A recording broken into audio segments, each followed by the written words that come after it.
Yo, what's going on, guys? Welcome back to a brand new video on the channel. Inside of today's video, we're going to be taking a look at the best 10 brawlers in the meta right now. So the balance changes just dropped yesterday. I'll also be doing a tier list probably around Monday as well, so make sure to subscribe so you don't miss out on that. And also a rank guide coming pretty soon. But these are the best 10 brawlers for now, with a lot of buffs which weren't too meaningful, I don't believe, and then some nerfs as well to some of the top meta brawlers. So the meta has shifted a little bit. So without further ado, let's jump into it. At number 10, I've gone for Angelo. So Angelo is just such a versatile brawler. He's been secretly creeping up the meta, especially considering brawlers above him have been receiving nerfs. And in the World Finals, he was one of the most played and banned brawlers. And again, brawlers around him are getting nerfs, so that's just going to make him better. He's also just so good on a couple of maps in particular, which just make him so toxic. Think of Bridge Too Far, Safe Zone. You think of Kaboom Canyon. You think of any knockout map, any map with water. He's going to be so good. He's got two really good gadgets. He does a crap ton of damage, and his hypercharge may not, it might take a long time to get, but once he gets it, he can get so much pressure with it. Also, you've got a secret buff as well that allows him with the poison damage to actually charge his super quicker. There's just so many things going for Angelo right now. He's just so annoying to face off against, and absolutely I think he's creeping back into the top 10. 9th best brawler in the meta right now, I went with Stu. But quickly before we talk about Stu, let's take a look at some honorable mentions. So first off, we have Gus. Gus was the 5th most banned / played brawler in World Finals. Just going to show how versatile he is. I would have personally put him in my top 10, but I tried to take out a little bit of bias. But yep, he's just absolutely insane in knockout, bounty, gem carry, and gem grab, any long range map, and he's your guy. Next, RT. So RT's really good at knockout and the bounty meta. He's a great counter to assassins and just super versatile and just can work in combination with so many different brawlers. We've got Rico as well. Again, he's only good on a select few maps and can get countered by the best players, but he's got a really good hypercharge and a broken gadget. Amber as well, super versatile, hot zone, brubble, gem grab, a gadget that can help her against aggro, so she's good at everything. Max as well, good at everything, great hypercharge. And Jean and Penny as well, versatility, they're just definitely up there in the A tier / S tier. And Penny as well, I think she could creep into the top 10 pretty soon. But anyways, let's talk about Stu. So Stu, I predicted him to be in the top 10 last update. Maybe he wasn't at the beginning of the update, but as time went on, he was the 14th most banned and picked brawler in World Finals. Just going to show how versatile he is. In hot zone, gem grab, and brubble, he's super good. And again, that was before his hypercharge in the World Finals. So if his hypercharge was available, he would have been even higher, because his hypercharge is actually pretty good. People have been underrating that hypercharge because it takes 25 shots to charge up, but I've been finding I'm charging it literally 2-3 times a game, and you can make some really good plays with it. It's not going to lead you to getting some crazy team wipes, but the pressure you can get, the healing that you can amount to, you're always going to force the opponents into spawn with this hypercharge. It's just so good and so underrated. So for that reason, I think he's easily going to be a top 10 brawler in this meta. Next up is the 8th best brawler in the meta right now. I went with Frank, and boy is Frank still incredibly strong. He received a 6% damage nerf, which still isn't enough to tone him down, because the big problem with him is he has so much HP, and the second he just gets below, I don't know, a quarter left of his health, he can just melt people in a flash. He's so incredibly strong still. We saw in World Finals where people just literally had to pick multiple tank counters to even try and defeat Frank. He can still beat his hardest matchups again, because you go and try and take him down, and then he just deletes you. His super as well can be really strong as long as you time it correctly with the active noise cancellation gadget. You've also got the fact that his hypercharge is just so easy to charge up with the tank trait, and you only need literally 2 supers to charge it up basically. And then you have this crazy stat boost where you've got the speed, the shield, that they just can't take you down. There's just so much to like about Frank, and I just don't think he's going to be removed from the meta unless they really do some big nerfs to him. So absolutely, I think he's easily still top 10. So next up is the 7th best brawler in the game right now. I went with Byron. So he's still the king of versatility, where you can pretty much play him everywhere, because his main projectile is just so easy to hit. It's so easy just to heal your teammates from afar, and the damage buff that he received, I don't know, like 3 updates ago now, and the super buff as well, where you only need 9 hits, is just fantastic. There was a bug where he needed 10 hits to get super. That's why he wasn't actually used too much in World Finals, because of that small bug. Now that's been fixed, so he only needs 9 hits, so 3 pieces of ammo.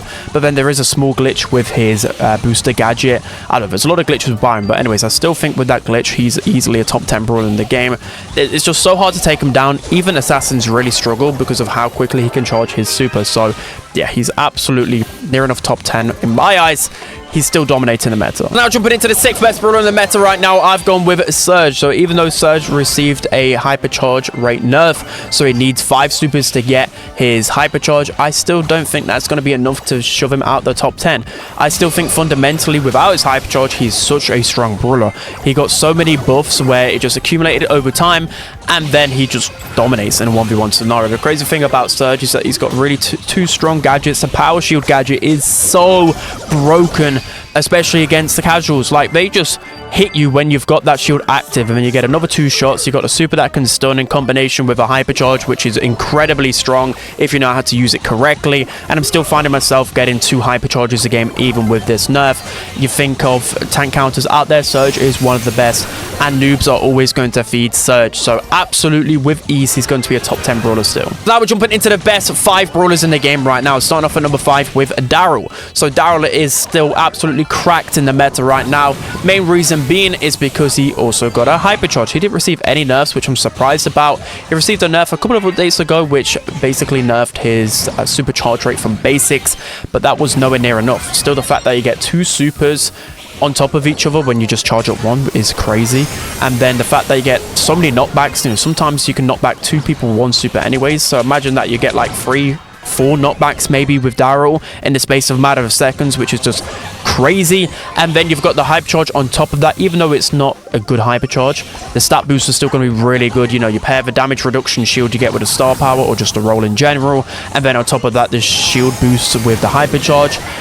It's just crazy. You automatically charge it as well, and Daryl's just so versatile. You can literally play him everywhere. And the good thing is about Daryl, that even into his counters he can still be good as long as you get that roll perfectly timed. So then you get the knockback, you can stun them quickly and get the kill. There's just so much to like about Daryl. He's absolutely easily a top 5 brawler. Now moving into the 4th best brawler in the game right now, we still have Clancy.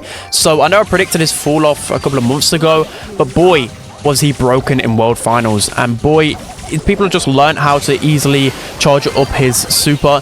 It's just the fact that you need to play it literally perfectly to stop him getting to level 3, because the second he gets to level 3, it's literally over. He's the best brawler in the game. The speed boost, the damage, the super damage, just everything about him is just absolutely broken. So the thing that they've done in terms of nerfs is they've just made it easier to take down Clancy at the earlier stages.